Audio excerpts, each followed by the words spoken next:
Men's and women's soccer made Mercy College very upset on October 17th. The women's volleyball team almost made Daemen College upset on October 12th. And the women's tennis team continued with their solid season. And, oh yeah, I have Kyla doing the episode with me today. This is this week's episode of Mick on the Mic.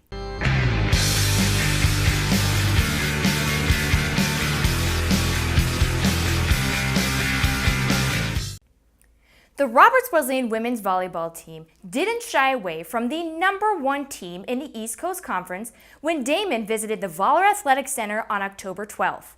But the Redhawks couldn't quite find a way to pull off the upset, dropping the match 3-1 to the Wildcats. The Redhawks used a 5-point run in the first set to take a 13-12 lead midway through the first set. The teams then traded points, and it was Roberts who got to set point first with the score 24-22. But Daemen stormed back with 4 straight points to close out the set and go up 1-0 in the match. Following a less competitive second set that saw the Wildcats run away with a 25-16 win, the Redhawks came back in the third set, determined to keep the match alive. Roberts jumped out to a 7-2 lead and continued to pour on the attack, resulting in a 25-18 set 3 win. The fourth set was tightly contested, with neither team able to take a large lead. Roberts had the advantage at 23-22, but it was the experience of the Wildcats that ended up closing out the match on a 3-point run and take a 3-1 victory.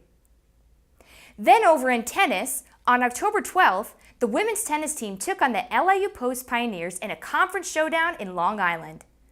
The Redhawks swept all 3 doubles to take a 1-0 lead.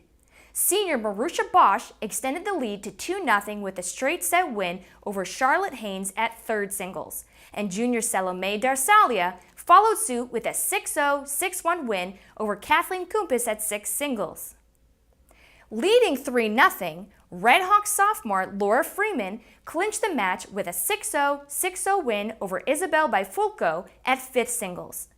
Senior Andrea Gallardo and freshman Bajisha Sharessa each won in straight sets at second and fourth singles respectively. The Pioneers' only point came at first singles. Perennial all-conference selection Shanice Arthur defeated Antabi Mogapodi 6-4, 6-3. Fast forward to the next day, the Bears of NYIT were able to defeat the Roberts women's tennis team 5-2 on Saturday in a key showdown for a spot in the ECC championships. The Redhawks barely missed grabbing the doubles point early in the match. The first doubles team of Andrea Gallardo and Antabi Mogapodi defeated Antonella Lopez and Caitlin Burns 7-5. NYIT won its second doubles, and then in the deciding doubles match, Laura Freeman and Marusha Bosch were beaten 7-5 in a hotly contested match against Ann Ziles and Monica Barobia. NYIT extended its lead when Cosima Hawk defeated Bosch in straight sets at third singles, and Caitlin Burns won over Bajisha Sharessa at fourth singles. Monica Barobia then clinched the match for the Bears with a straight set win over Salome Darsalia at sixth singles. Now, Kyla, it's your turn. Tell us about what happened over the world of soccer.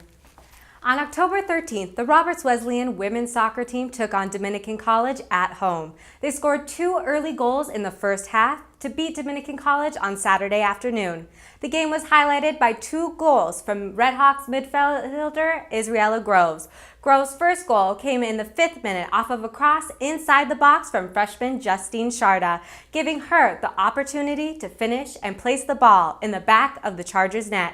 The second goal from Groves was scored after making a lane for herself, dodging past a Dominican defender, and shooting into the lowest part of the opposing net. The Redhawks outshot the Chargers 26. Then, history was made on October 17th at the Redhawks Stadium as the Roberts Wesleyan women's soccer team upset number 6 nationally ranked conference leaders Mercy College and a late goal in the second half. The first half proved to be a battle of possession in both ends of the pitch as both squads were held to only 1 shot. The second half proved to be a fight for whoever wanted the win the most. It wasn't until the 89th minute when the Redhawks would get a free kick opportunity from 30 yards out to set up the lone goal of the game. Junior midfielder Israela Groves lined up her attempt, eventually saved by the Mercy goalkeeper. But freshman Justine Sharda was able to sweep up the ball inside the box and fired a one-timer into the back of the opposing net. Mercy outshot the Redhawks 18-3, managing to get 11 of those shots on goal, but would be no match for the Redhawks' back line and solid goalkeeping by junior Kelsey Brinkle. Roberts managed to get 2 of their 4 shots on goal for the game. The win marks the first time in school history the women's soccer team has beaten an NCAA-ranked team. The men got their hearts broken in overtime on October 13th against UDC at home. The first half appeared to be a battle of possession as the Firebirds of UDC outshot the Redhawks 10-1. Fast forward to the second half, the Firebirds would open up the scoring in the 68th minute as attacker Gabriel Torres took a shot inside the box, finding its way into the center of the net. The Redhawks would bounce back just minutes later in the 71st as sophomore Johans Chusumi received a pass inside the box that would set up a successful attempt on goal, making the score 1-1. Making our way into overtime, the Firebirds sealed up their victory early in the 93rd minute when Michael Egabami dribbled the ball inside the box, sneaking a shot past the Roberts back line, making the final score 2-1. But on the 17th, they bounced back against Mercy College and pulled off a 3-1 win over the ECC conference leaders. It was Roberts who controlled the game, scoring the first 3 goals before allowing Mercy to get on the board in the second half. Freshman Dylan Roos provided 2 goals for the Redhawks. His first came in the 30th minute when he took a pass at the top of the 18-yard box from Carl McNulty and placed a shot in the top right corner of the net. The Mexico City native scored the second of the day at the 54-41 mark of the second half when he collected a ball in the box after a free kick and beat the goalkeeper low to the left side. Just 5 minutes later, fellow freshman Aaron Massey scored his first career goal for Roberts to make the score 3-0. Massey got his head on the end of a Terrell Spencer cross to give the Redhawks a big advantage. Mercy was able to avoid being shut out with a goal in the 64th minute. The goal was scored by Ignacio Magnata. Well, that's all we have for this episode of Mick on the Mic. Kyla, how do you think it went? I think it went great. You think you'll be back sometime? I think so. Very nice. Well, if you would like to give a try at doing the weekly sports recap, let me know. We can make it happen. And as always, don't forget to subscribe to Mick on the Mic on YouTube and follow us on Twitter and Facebook. See you next week.